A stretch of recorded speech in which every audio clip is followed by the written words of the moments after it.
A tarot deck has 4 suits, like a normal deck of cards. Unlike a normal deck, however, it includes the Major Arcana.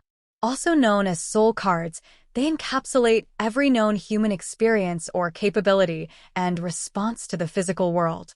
The figures on these cards were once called trumps, a term probably inspired by parades popular in Renaissance Europe, known as triumphal processions.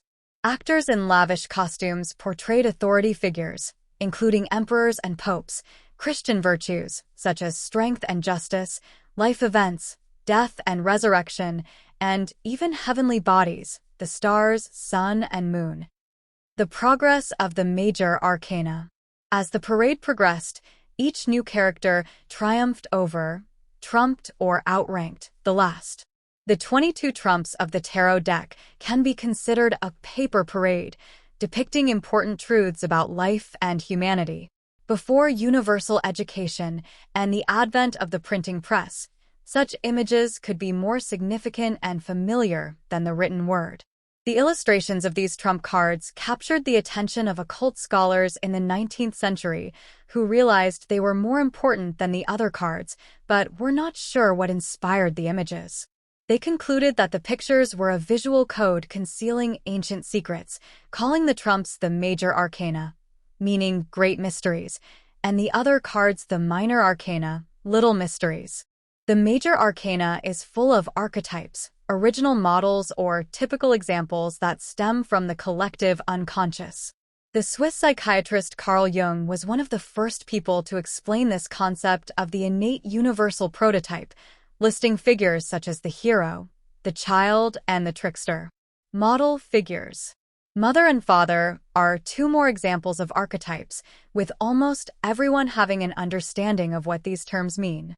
In tarot, the Empress card is the archetypal mother, while the Emperor is the archetypal father.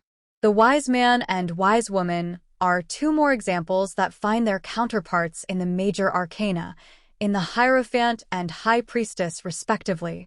An archetype can also be a recurring symbol, such as a cross representing the Christian idea of eternal life, or motif in literature or painting. Adam and Eve in the Garden of Eden and Romeo and Juliet are both examples of lover archetypes. Most of us do not need to be taught the meaning of these archetypes. They are present in the mind of every human being, symbols that are accessible to us all. There are archetypal stories that appear again and again in human culture, with the hero's journey being reflected in the Major Arcana. The context and protagonist, or hero, may change, but the structure remains the same. If you are reading the cards for yourself, then you are the hero. If reading for someone else, they will be the hero in their own story. In order to understand how the cards relate to the journey, put the Fool to the left and place the remaining Major Arcana cards in 3 lines, following this pattern. The story starts with an inexperienced young person, the Fool, setting off to find his or her fortune. The Fool meets a series of earthly authorities, each more powerful than the last. A magician, a high priestess, and an empress, an emperor, a hierophant or pope. Having found his or her true love, the lovers, the Fool becomes as powerful as it is possible for a human being, the Chariot. From an earthly point of view, the journey is finished. The spiritual journey, cards 7 to 14, the Fool comes to understand that there is power beyond mere material dominance, strength. Retreating from society, the Hermit. He or she recognizes the mystical mechanics of reality, the wheel, and learns that there is a higher purpose in the universe, justice. The Fool faces a difficult test, the Hanged Man, and loses everything, death. During the process, he or she learns the meaning of life, temperance, which concludes his or her spiritual growth. The heavenly journey, cards 15 to 21, having overcome fear, the devil, and pride, the Tower, the Fool ascends to the heavens, the star, the moon, the sun, to face one final test, judgment. He or she is worthy of the greatest reward, the world. This is the tale of every hero and protagonist. From King Arthur to Luke Skywalker, Wonder Woman to Hermione Granger, the story remains the same. It is a metaphor for growth, lessons, and experience, and every life is a hero's journey. Through each triumph and tribulation, we grow and become closer to our true selves.